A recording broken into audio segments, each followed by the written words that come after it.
Hello friends, welcome you to my YouTube channel. Today I am here to discuss a very important topic and very interesting topic of economics, and that is market equilibrium. Friends, in this topic we will discuss market, market equilibrium, excess demand, excess supply, shift in demand curve, shift in supply curve, and what will the effect of shift in demand and supply curve. So first we will discuss market. Yes, market. Friends, market is very simple term. Market is a place where parties can gather to facilitate the exchange of goods and services.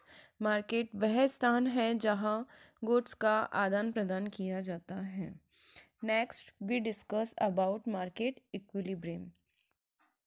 Equilibrium is a state of balance between market demand and supply. There is no excess demand or supply. It means market equilibrium is a point where market demand and market supply are equal, is called market equilibrium point. In this image, market demand, this is a market demand curve and this is a market supply curve, and this is the point where market demand and supply is equal, is market equilibrium point. Now we discuss excess demand. When the amount wanted exceed the quantity supplied at the current price level, the market is said to be excess demand. It means when at any price level market demand is greater than market supplies, it is called excess demand. Friends, according to principle of demand, when market demand arises, price would falls. It means, देखिए friends, in this picture there is balancing. Price is PE and balancing quantity is QE. जब PE fall होके P1 हो जाती है, it means price क्या हो रही है, फॉल हो रही है, गिर रही है, कम हो रही है, तो ऑटोमेटिकली डिमांड विल राइज. तो जब भी कीमत पीई से P1 हो रही है, प्राइस पीई से P1 हो रही है, तो आपकी डिमांड क्या हो गई, आपके प्रोडक्ट की डिमांड QE से QD हो गई. तो ये जो दो पॉइंट है, this point and this point will excess demand. Yes, now we will discuss about excess supply. Excess supply is a market condition in which the quantity supplied for a commodity is greater than the demand at the current market price. In simple words, when market supply is greater than the market demand is called excess supply. Friend, excess supply is just opposite to excess demand. Excess demand में क्या होता था, price fall होती थी. जैसे PE आपकी balancing price है, PE से P2 यहाँ हो रही है, प्राइस फॉल हो रही है, and on this time demand will rise. तो ये होता था एक्सेस डिमांड. ये जो दो पॉइंट है वो एक्सेस डिमांड होते थे. बट एक्सेस सप्लाई के केस में क्या होगा, जब प्राइस राइज होगी तो उसकी सप्लाई होगी, उस कमोडिटी की सप्लाई होगी, वो भी राइज होगी. So these two point is excess supply. Excess supply is just opposite to excess demand. Excess supply happens at a higher price than the equilibrium price, and excess demand arise at a lower price than equilibrium price. ये excess demand, ये excess supply. Now we discussed about shift in demand curve. The demand curve shift when the quantity of a product or service demanded at each price level changes. If the quantity demand at each price level increase, the demand curve shift rightward, and if the quantity demand at each price level decrease, the demand curve will shift to leftward. In simple word, यदि जो demand curve है वो right hand side में shift होगा तो जो आपकी balancing price है और जो क्वांटिटी है दोनों इंक्रीज होगी। और अगर आपका demand curve left hand side में शिफ्ट होगा तो जो आपकी बैलेंसिंग प्राइस और क्वांटिटी है वो दोनों डिक्रीज होगी। हम इस पिक्चर के थ्रू आपको अब डिस्कस करेंगे कि कैसे डिमांड कर्व प्राइस और क्वांटिटी डिमांड कर्व के शिफ्ट होने से प्राइस और क्वांटिटी पर क्या इफेक्ट हो रहा है। तो फर्स्ट पिक्चर में देखिए demand curve right hand side में शिफ्ट हो रहा है। तो राइट हैंड साइड में जब शिफ्ट हो रहा है, ये देखिए ये राइट हैंड साइड में हो रहा है और ये लेफ्ट हैंड साइड में हो रहा है। इट मीन्स इस वाली पिक्चर में डिमांड बढ़ रही है और इसमें डिमांड कम हो रही है। अब देखिए ये एक सिंपल डिमांड और सप्लाई कर्व है। ब्लू लाइन और येलो लाइन है वो simple demand and supply curve है, और जहाँ ये टच हो रही है दोनों लाइन वो बैलेंसिंग प्राइस और बैलेंसिंग क्वांटिटी वाली, ये लो बैलेंसिंग। अब जब ये रेड लाइन है ये क्या हो रही है, डिमांड इंक्रीज हो रही है। जब डिमांड इंक्रीज हो रही है तो आप देख सकते हो कि जो रेड लाइन है वो सप्लाई को यहाँ टच कर रही है, और ये देखो अब आपका जो balancing P and balancing Q है वो ये है। यू कैन क्लियरली सी कि P से P1 हो गया है और Q से Q1 हो गया है। इट मीन्स दोनों ही बढ़ गए हैं। P से P1 हुआ तो ये भी बढ़ गया और Q से Q1 हुआ तो ये भी बढ़ गया। बहुत बच्चे इसको रटते हैं कि जब डिमांड में शिफ्ट राइटवर्ड हो रहा है तो प्राइस और क्वांटिटी पे क्या इफेक्ट होगा, और अगर डिमांड में लेफ्टवर्ड शिफ्ट हो रहा है तो प्राइस और क्वांटिटी में क्या चेंजेस होंगे या क्या इफ़ेक्ट होंगे। तो आप इसमें क्लियरली समझ गए होंगे कि अगर ये बढ़ रही है तो किस तरीके से आप खुद बनाकर देख सकते हैं कि किस तरीके से, ये देखो सिंपल, ये सप्लाई कर्व, ये डिमांड कर्व। अब डिमांड जब अगर बढ़ गई है, पहले ये था, बढ़ गई है ऑटोमेटिकली, ये देखो बढ़ गई। आप क्लियरली खुद बना के देख सकते हैं, रटने की कोई ज़रूरत ही नहीं है, इससे आपको साफ ही समझ में आ गया होगा। अब देखिए ऑन द अदर साइड जब डिमांड, ये देखिए ये demand yellow line and blue line supply की, ये बैलेंसिंग है।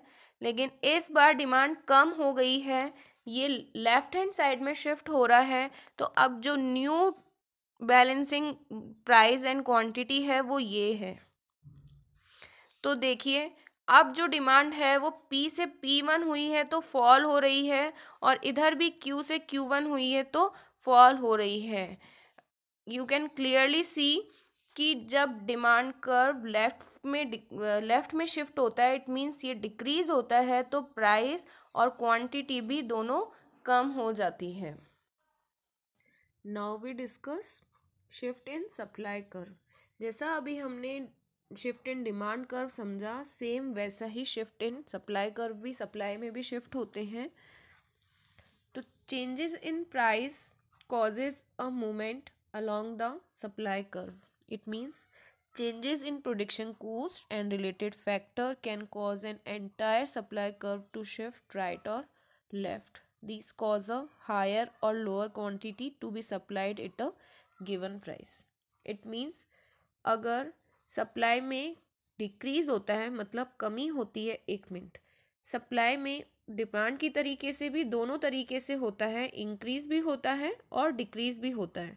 तो जब सप्लाई में रिडक्शन इन सप्लाई, देखिए रिडक्शन इन सप्लाई, अगर सप्लाई में कमी होगी तो जो सप्लाई कर्व है वो लेफ्ट हैंड साइड की तरफ शिफ्ट हो जाएगा, और अगर सप्लाई में इंक्रीज होगी, इंक्रीज इन सप्लाई, तो जो आपका सप्लाई कर्व है वो राइट हैंड साइड में शिफ्ट हो जाएगा। So first we discussed increase in supply curve. Yes, increase in supply curve. देखिए आप स्क्रीन पे, जब सप्लाई, अभी मैंने बताया कि जब भी सप्लाई इंक्रीज होगी तो जो उसका सप्लाई कर्व है वो किस साइड शिफ्ट हो जाएगा, राइट हैंड साइड। ये राइट हैंड साइड शिफ्ट हो रहा है, और जो न्यू लाइन है वो डिमांड कर्व को जहाँ टच कर रही है वो न्यू बैलेंसिंग पॉइंट हो गया। और वी कैन क्लियरली सी कि जो प्राइस है वो पहले P थी, अब ये यहाँ से गिर के P1 हो गई। तो जब सप्लाई में इंक्रीज होगा तो उसकी प्राइस गिर जाएगी और ऑन द सेम टाइम उसकी क्वांटिटी इंक्रीज हो गई ऑन द सेम प्रपोर्शन। तो देखिए जब सप्लाई में इंक्रीज हुआ तो पहली बात तो वो राइट हैंड साइड में शिफ्ट होगा और इंक्रीज होने के साथ साथ उसकी प्राइस गिर जाएगी लेकिन उसकी क्वांटिटी बढ़ जाएगी। अब same just reverse to increase in supply curve, decrease in supply curve देखेंगे हम। डिक्रीज इन सप्लाई कर्व, जब सप्लाई कर्व में डिक्रीज होगा, सप्लाई में डिक्रीज होगा तो ये किस साइड शिफ्ट हो जाएगा? डिमांड कर्व जो सप्लाई कर्व है वो लेफ्ट हैंड साइड में शिफ्ट हो जाएगा। और अब देखिए कि जब लेफ्ट हैंड साइड में शिफ्ट होने पर ये जो न्यू सप्लाई कर्व जो बनाया है वो डिमांड कर्व को यहाँ टच कर रहा है। और जब यहाँ टच करने के बाद अब हम देख सकते हैं कि जो इसकी प्राइस है वो क्या हो गई है? बढ़ गई है। पहले से प्राइस बढ़ गई है और जो क्वांटिटी है वो ऑन द सेम प्रोपोर्शन कम हो गई है। हाँ, तो क्या देख रहे हैं हम कि क्या हो गया? जब इसको प्राइस राइज हो गई और जो इसकी क्वांटिटी है वो कम हो गई, तो वी कैन क्लियरली से कि जब सप्लाई इंक्रीज होती है तो उसकी जो प्राइस है वो गिर जाती है और जो क्वांटिटी है वो बढ़ जाती है। और जब सप्लाई डिक्रीज होती है तो उसकी प्राइस बढ़ जाती है कमोडिटी की और जो क्वांटिटी है वो कम हो जाती है। वेरी सिंपल, और आपको समझ में आ भी गया होगा। Now we discuss effect of simultaneously change in demand and supply. Friends, इसकी 4 कंडीशन होगी। First condition is equal increase in demand and supply. It means both demand and supply, both curves are shift in right hand side. Second is equal decrease in demand and supply. It means both curve, demand and supply curve, are shift in left hand side. Third condition is both are shift in reverse direction. जैसे demand अगर बढ़ रहा होगा तो supply same position पे कम हो रहा होगा और अगर डिमांड कम हो रहा होगा तो सप्लाई बढ़ रहा होगा। तो इस तरीके से ये 4 कंडीशन हैं, हम इन्हें टर्न बाय टर्न पढ़ेंगे और इनके शिफ्ट होने से इस पर क्या इफ़ेक्ट पड़ता है हम ये भी देखेंगे। तो फर्स्ट वी डिस्कस अबाउट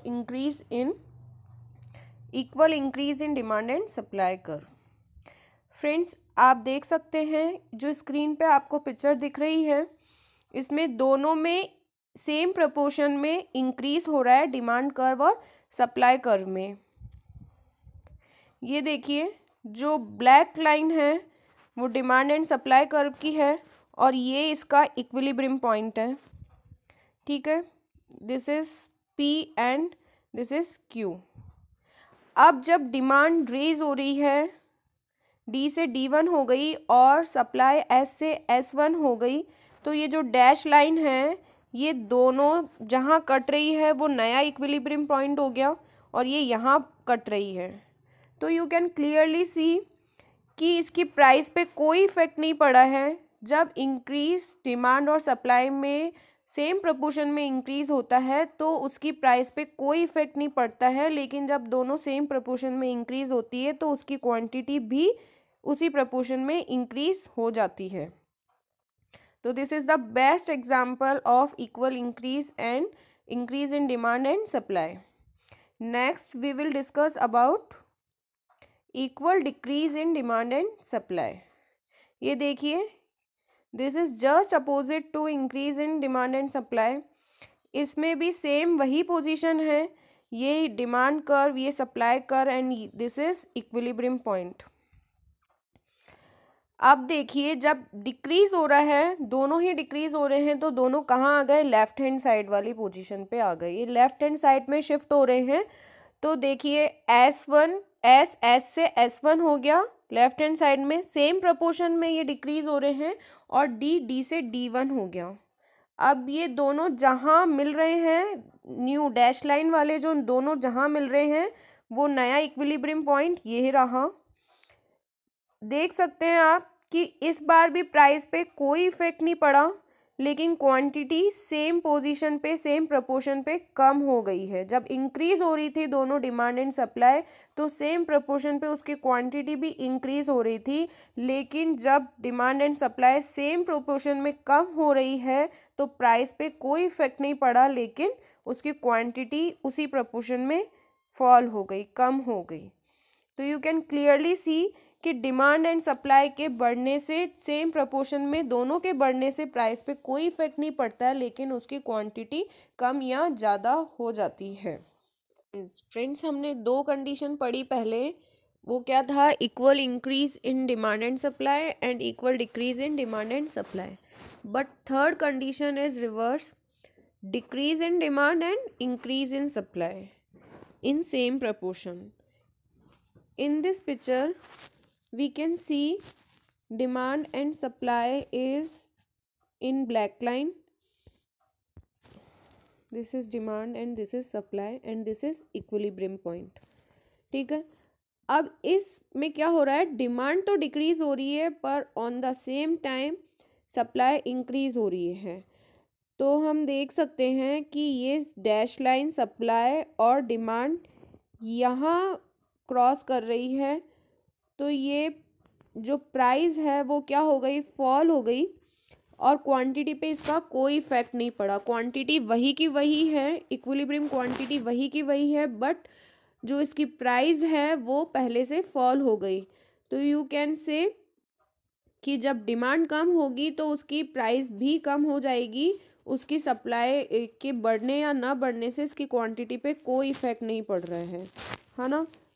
तो we can say a decrease in demand and increase in supply will cause a fall in equilibrium price, but equilibrium quantity can not be change. It means consumer now place a lower value on the goods and producer are willing to accept a lower price, hence price will be fall.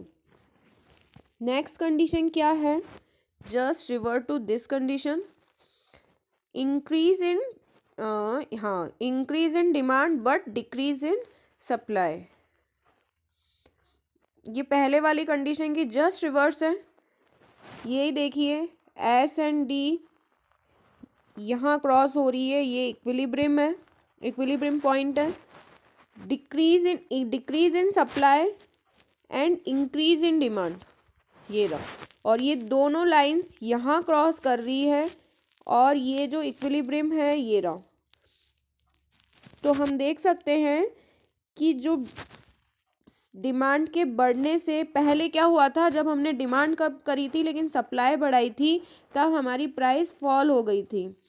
But in this condition जब हमने demand को बढ़ाया है और supply को कम किया है तो quantity will not change, but price है वो आपकी रेज हो गई है। पहले प्राइस यहाँ थी और यहाँ से सेम प्रपोर्शन में रेज हो गई है, वो बढ़ गई है। तो in this condition a increase in demand and decrease in supply will cause increase in equilibrium price, but equilibrium quantity cannot be changed. It means consumer now place a higher value on the good and producer must have higher price to supply the good, therefore price will increase. तो आपको ये मैंने चारों effect बहुत अच्छे से समझा दिए हैं, होप आपको भी अच्छे से समझ में आए होंगे, और जो भी पूरा टॉपिक मैंने बहुत अच्छे से समझाने की कोशिश की है, होप आपने इसको एंजॉय किया होगा, अच्छे से समझा होगा। और भी आपको कोई प्रॉब्लम हो तो आप मुझे कमेंट सेक्शन में बता सकते हैं। I will try to discuss your topic, your problem. Thank you.